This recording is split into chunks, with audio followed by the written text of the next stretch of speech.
All right, folks, here we go with the notes for Chapter 14, talking about doing remote broadcasts, lopping into this discussion the idea of sports on radio.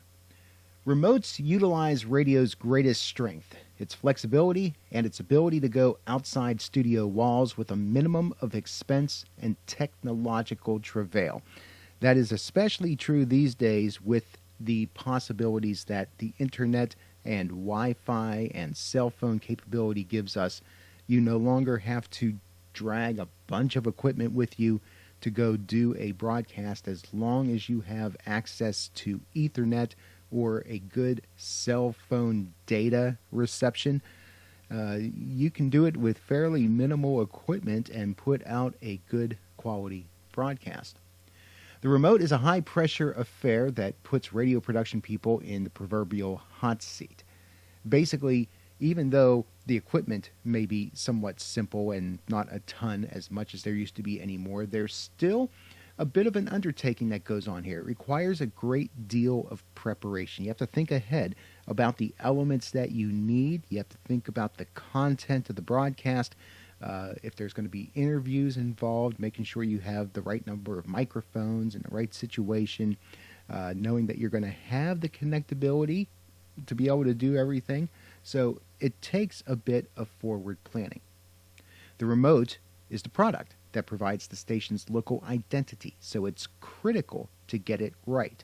It's really been tradition that radio has really reinforced rather, its ability that it's seen as an intimate medium, being able to connect with the listeners and making the radio available to people out and about in different places just adds to that intimacy, adds to that one-on-one connection that radio is strong at doing.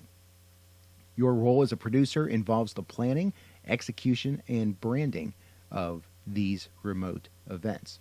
You have to have an understanding of all of the program elements and the kinds of effects that make remote broadcasts successful.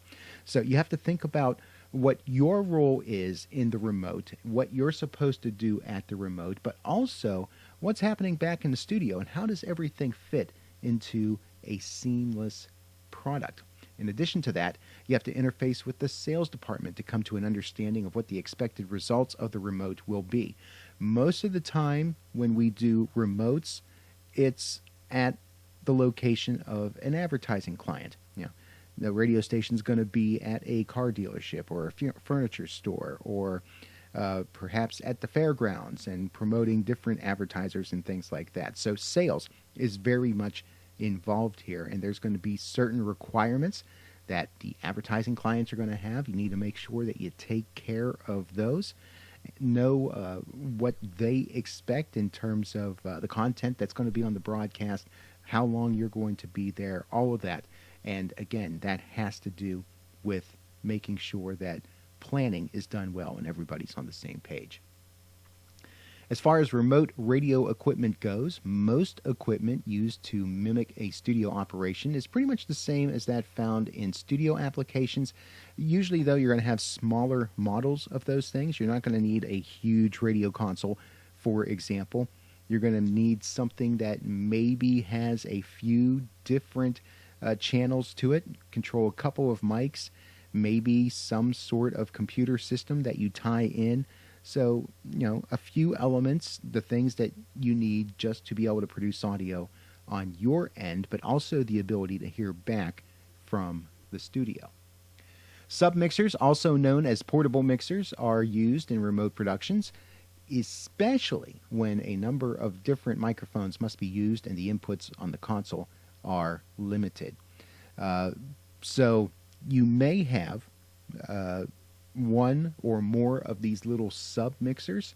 They can be ganged together to maybe have a series of 3 or 4 elements on one sub mixer, and it feeds into the master. And the output of that can be fed into another mixer if necessary, and that helps with the portability aspect of things. You can put everything into a carrying case of sorts and take it with you wherever you need to take it.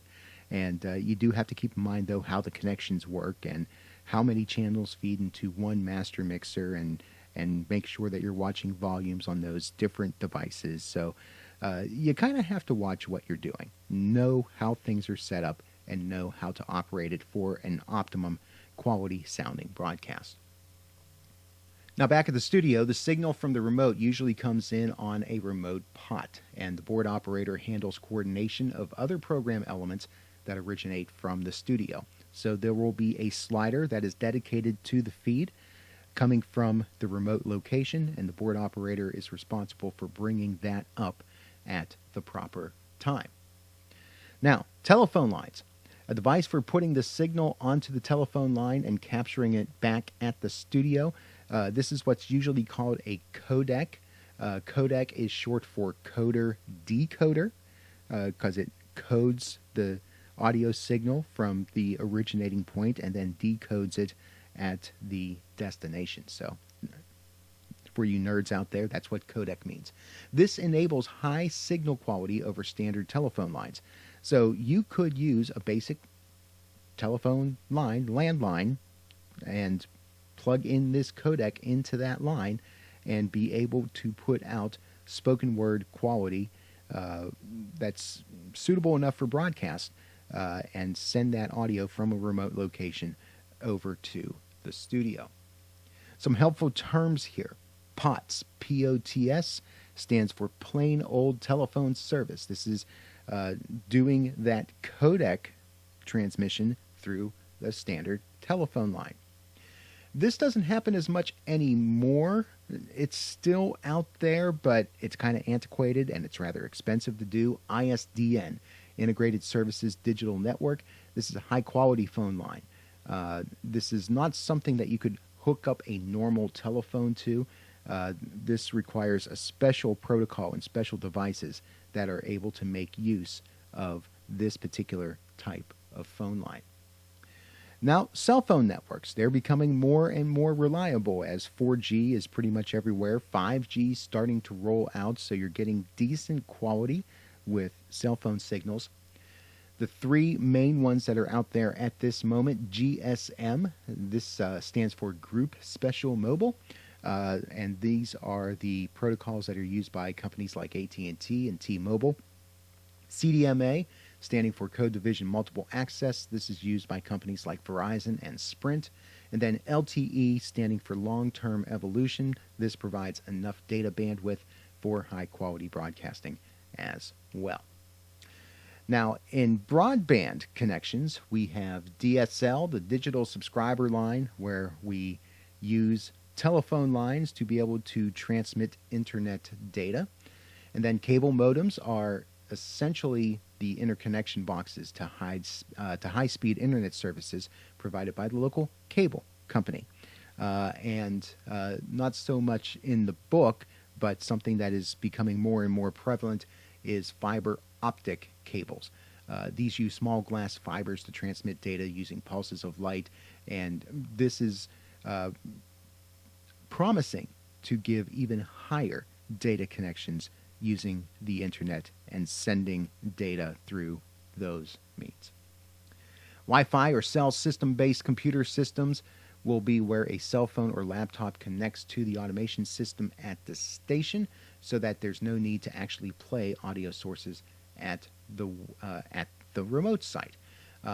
So you could, in theory, instead of lugging a bunch of equipment like CD players and computers with audio on it and all that, you could have just one laptop and remote into the studio and have all the audio originate from the studio and just have minimum audio from the remote site, the host that is out there and the interviews and all of that that's going on.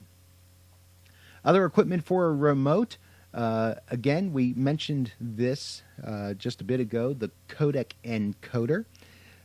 This is the device that converts the sound waves to a digital stream and then is sent to the studio. Then you have the decoder back at the studio. This converts the stream back into sound waves, and then that is able to be sent through the radio console, the studio console, and then on to the transmitter. Configuring a high-quality microphone with an Apple or Android device can provide full fidelity broadcasts from any location that supports a 4G or 5G network, usually with the addition of a special device or some sort of special software. And sometimes you don't even really need that. If all you're using is a microphone, you could hook that up to your smartphone and get a decent quality broadcast that gets sent back to the studio. It is important to have as many channels of communication back to the studio as possible.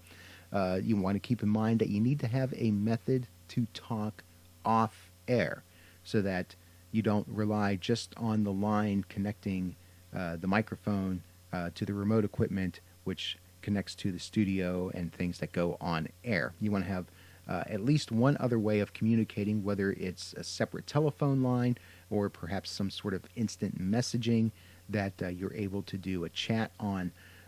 You want to have some sort of way for you all to communicate and not have to have those things transmitted over the airwaves.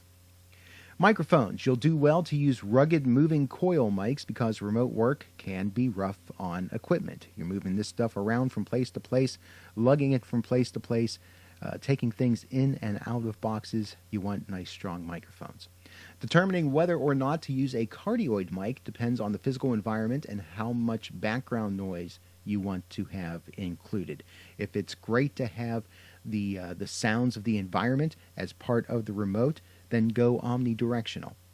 But if you want nice, crisp, clean sounds and want to avoid picking up background noise, then you may want to go with a cardioid or perhaps even a hypercardioid.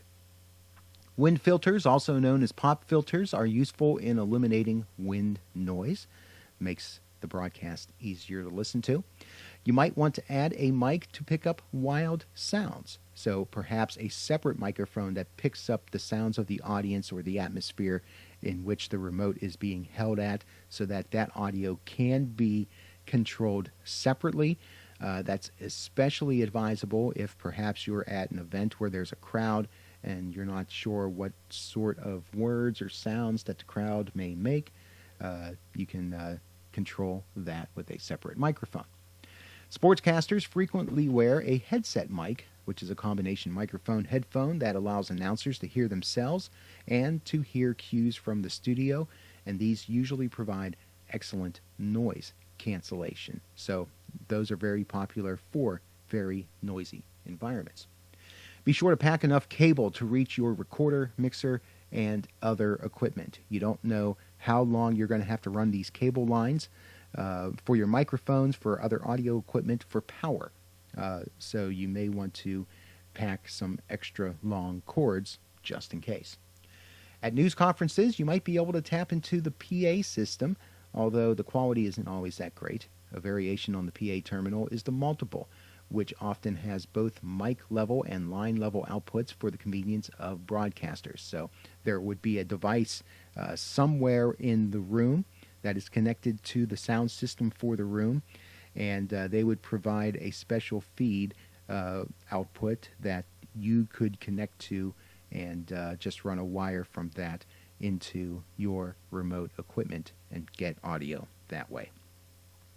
Let's take a break at this point. We'll finish up the chapter over in the next video.